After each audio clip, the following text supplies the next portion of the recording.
I realized something was terribly wrong when I woke up on the floor with my bedroom door wide open and my security monitor smashed beside me, while the last recorded clip showed my own sleeping body from an angle that camera was never placed in. 2 weeks earlier, I had moved into the apartment because it was quiet and affordable and close enough to my job that I could walk home at night without thinking twice. The first night I slept there, nothing unusual happened, except a brief moment before sleep when I paused because the silence felt uneven. I dismissed it as nerves from being alone in a new place and went to bed without turning on any lights. Over the next few days, that same pause kept returning whenever I entered the bedroom, as if the room had already noticed me. There were no noises, no movement, and no signs of anyone else. Yet small details refused to stay consistent. The chair by the window never seemed to stay pushed in, even though I never used it. The bathroom mirror was sometimes fogged when I had not run hot water. The front door lock felt warm once when I came home from work. I started taking photos of each room before leaving just to prove to myself nothing was changing. When I compared them at night, the differences were so small they felt deliberate rather than random. The lamp cord twisted in a new direction. The rug edge crept closer to the bed. The pantry door opened just enough to change how the light fell. I told myself apartments settle and materials shift and memory lies. The feeling, however, did not fade, and instead followed me from room to room as if it learned my routine. I began sleeping with the light on and leaving music playing to fill the space. The music stopped twice while I was in the shower, even though the player showed a full cue. I bought a small camera meant for pets and placed it high on a shelf facing the living room. The first night of footage showed nothing except me pacing and checking the lock. The second night showed the chair turned slightly toward the hallway. The third night showed the same chair closer to the bedroom door. I moved the camera to face the hall and left a strip of tape on the floor to mark the chair position. The tape was intact in the morning, and the chair was closer anyway. Each night, the recordings ended at exactly 3:42 with no error message. I changed the memory card and the power outlet, and the camera still stopped at the same minute. I started sleeping with my phone recording audio on the nightstand. The files contained long stretches of silence, broken by a single sound, like fabric sliding against fabric. I checked the vents and the windows and the ceiling and found nothing out of place. The feeling changed from being observed to being measured. I began locking the bedroom door and pushing the chair against it. In the morning, the chair was moved aside neatly, as if someone needed the doorway clear. I repositioned the camera to face the bedroom door and aimed it low. The first clip showed the chair pressed against the door, just as I left it. The next clip showed the chair turned 90 degrees. The third clip showed the chair placed flat against the wall. The distance between the door and the chair increased by inches each night, as if someone was creating space to stand. I slept less and checked the footage more often and noticed the camera angle lowering over time. I realized the camera was being touched because the shelf dust pattern changed. I placed a mark on the shelf and it vanished by morning. I stopped staying late at work because returning home felt like walking into an active scene. One evening, I pretended to leave and returned an hour later quietly.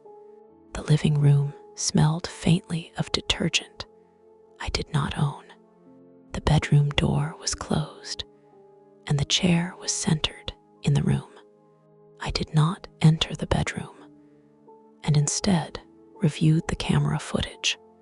The recording showed me leave and then showed nothing for several minutes until the camera angle shifted downward smoothly. A figure moved just outside the frame close, enough to darken the edge. The chair moved without jerks, as if guided carefully. The figure never appeared fully, yet the space between the door and the chair widened again. The final clip ended at 3:42, as usual. That night, I slept on the couch with the lights on and the camera facing me. The footage shows me asleep until a slow movement crosses the floor toward the bedroom. The camera angle lifts as if adjusted by a hand. The distance between the camera and the bedroom shortens frame by frame. The last clear image shows the bedroom door opening inward while I remain asleep. I woke to the sound of the front lock turning and stayed still long enough to hear careful footsteps pause, as if listening for my breathing. I reviewed the footage later and saw the camera had been tilted again to frame the hallway more tightly. The recording captured the bedroom door opening wider than before and stopping at a precise angle. A folded blanket appeared on the bed that I did not own. The chair returned to the center of the room, facing the bed. The distance between the chair and the mattress shrank to a span that matched a standing person. I removed the chair entirely and stacked it with others in the storage closet. The next night, the camera showed a different chair dragged in from the kitchen. I sealed the bedroom with tape along the door seams and placed a strip across the threshold. The tape was cut cleanly by morning, and the strip lay folded on the nightstand. The camera angle lowered again and now pointed toward the floor beside the bed. The footage showed shoes placed neatly by the wall that were not mine. I stopped using the bedroom and slept on the couch with a lamp on. The camera recorded a slow repositioning of the lamp cord into a straight line. The rug slid a few inches closer to the couch. The footage paused at 3:42 and resumed with the camera closer to my face. I noticed marks on the wall where a bed once stood. I noticed a faint outline where a picture had been removed behind the dresser. I checked the lease and found an amendment page missing. I checked the breaker panel and found one labeled storage with recent fingerprints. I set the camera inside the bedroom closet facing outward. The footage showed the closet door open from the inside. The camera captured a narrow opening behind the back wall where plaster had been patched unevenly. The opening widened frame by frame as if someone pressed from behind it. A folded mattress edge appeared through the gap. The camera stopped at 3:42 again. I stayed awake until morning and traced the patch with my fingers and felt airflow. I pushed and the panel flexed inward. The space behind it smelled of detergent and dust. I pulled the panel free and found a crawl space fitted with a thin bed and shelves. There were labeled containers with dates stretching back months. There were printed photos of my routines taped to the wall. There were notes describing times I slept and times I showered. There was a power strip feeding the outlet I used for the camera. There was a hook aligned with the chair height. I replaced the panel and left the apartment with the camera hidden in my bag.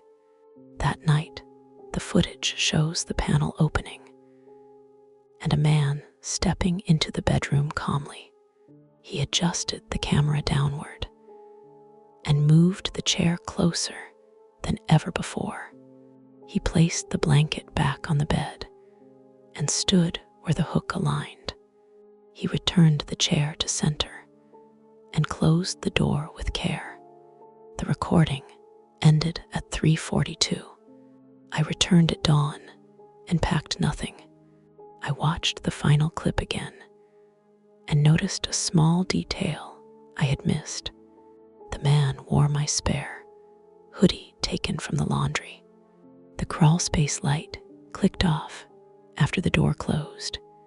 The place had never been empty.